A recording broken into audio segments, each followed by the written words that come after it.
आज की वीडियो बहुत खास है। देखिए आप इतने ऊपर टाइल कैसे लगती है और मसाला कैसा होता है। प्लीज लास्ट तक देखिएगा। मैं नहीं मानता। हम ऊपर आ चुके हैं। इधर का अस्तर बन चुका है गाइस। अब इधर की तैयारी हो रही है। इतने नीचे से मसाला उठा के लाना पड़ता है हम लोगों को। पानी रखा है मालिक, रखा है। तो तुम इधर लाओ।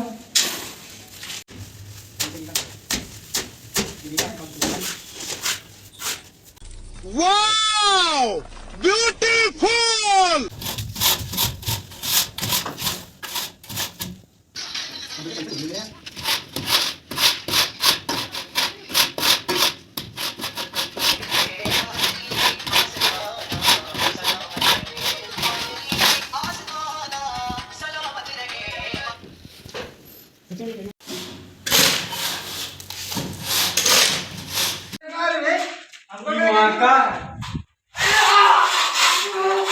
क्लाइमैक्स अभी बाकी है।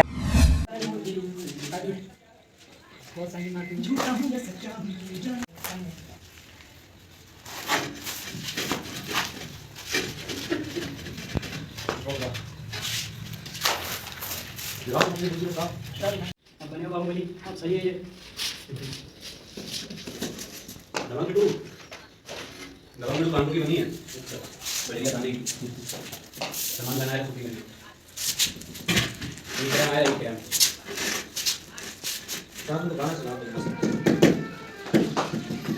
लाओ बना